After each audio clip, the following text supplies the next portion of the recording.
Hello everybody, we're going to be discussing the functions of the adaptive controller. First we're going to talk about the functions of the face of the adaptive controller. We have the Xbox Home button, which is our quick access to our home or applications that we recently used. We have our Switch Profiles button, our Start button, which is how we reach any start menu within a game, our Profiles button, our D-pad, which if we hit start, we can see the D-pad is our ability to move within a menu or in our Xbox Home.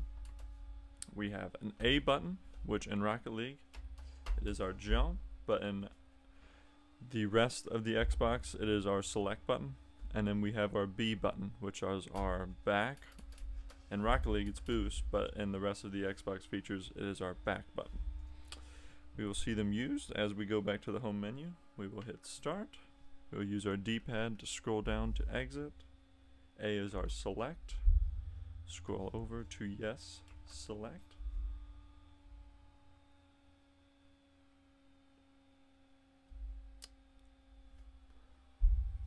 And then we are back. Alright, but to show the functions we're going to go back to creating the game. So we will select, go down to training, select, and select free play. You can choose a field, but we're just going to hit select. Okay, so our first buttons that we're going to talk about is on the left and right side of the adaptive controller.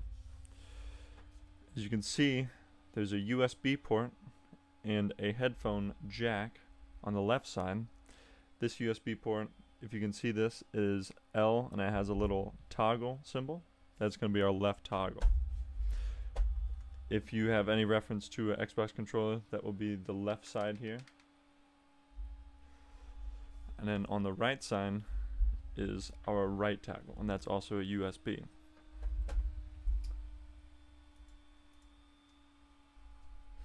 To show the functions of both of the toggles, we will use this switch device here. If you do have one, this is the port that will be used for. You can see it has a USB and it almost looks like an old Wii remote.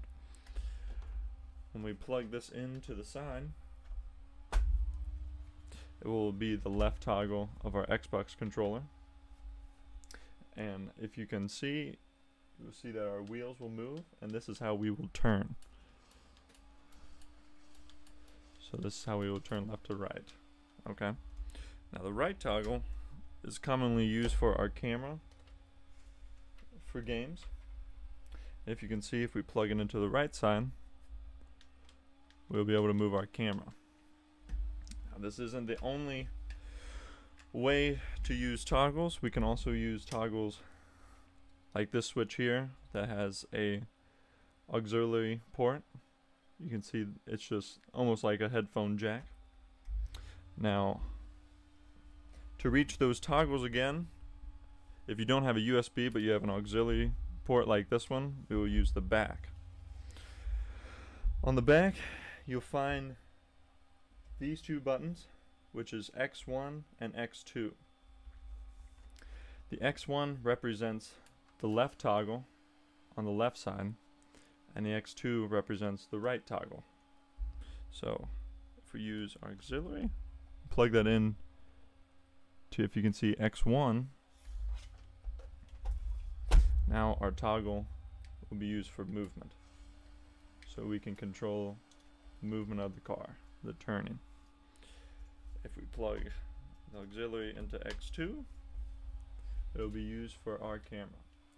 I also wanted to state that if we go on the Xbox Home, the left toggle, or the X1, is your ability to move around. If we use the right toggle, or the X2, we will not have the ability to move around. So if you're wondering why you're not having the ability, it's probably plugged into the wrong one, and you need to make sure that you're plugged into the left toggle or the X1. Okay, so those are the toggles. To move on, we're going to go to the associated buttons. So within Rocket League, A is our jump and B is our boost, and you will find these on the back here.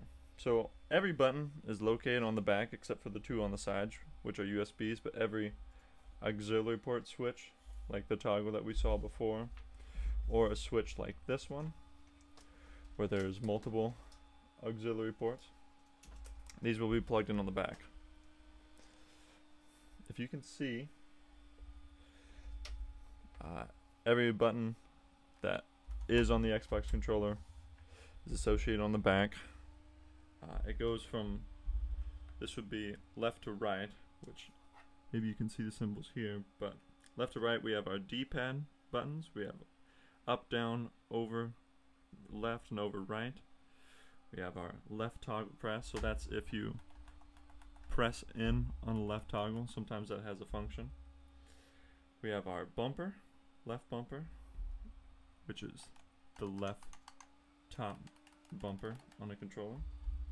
We have our Xbox Home, which we saw here. We have our X1, X2, which is our toggles. We have our select profile button right here. We have our start button, which is represented by these three lines. It's shown on the controller too, right here. And is the button right here. We have our triggers, left trigger and right trigger, which are the backs.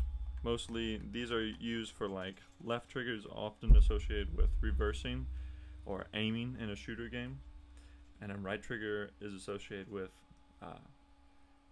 like movement, or it's the gas button. So this is how you usually like move in car games or shoot in shooter games.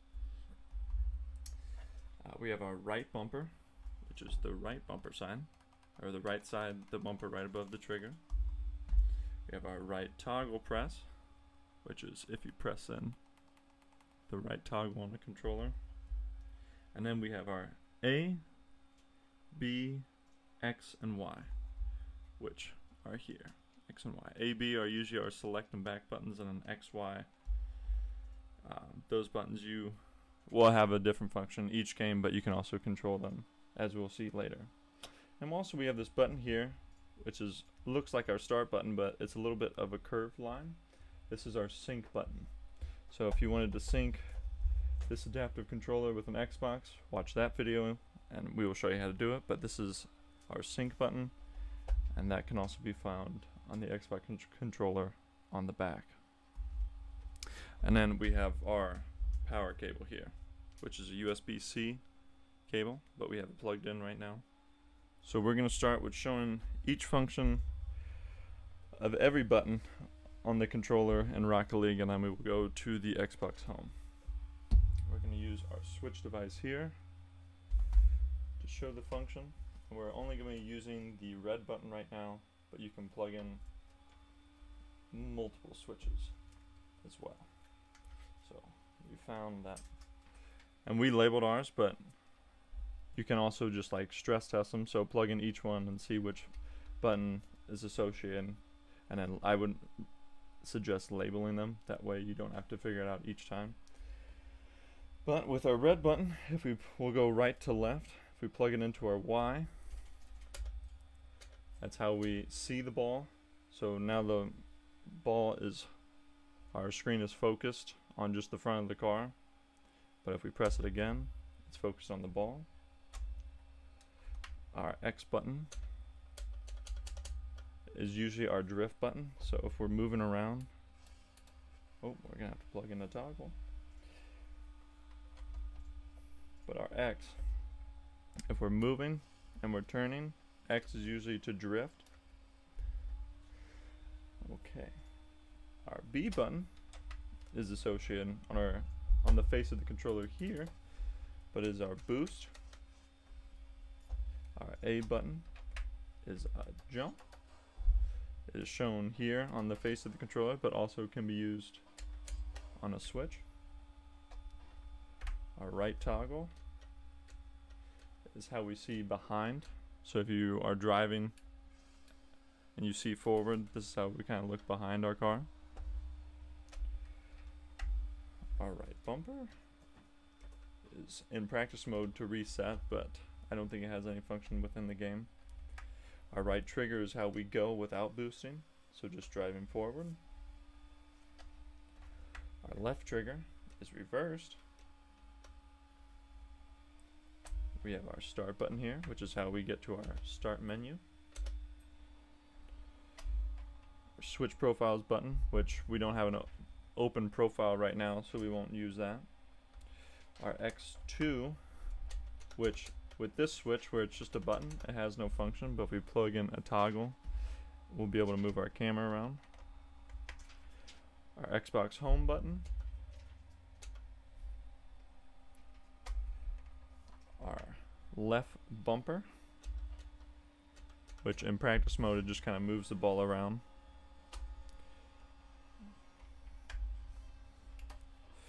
Our left toggle press, which does not seem to have a function right now.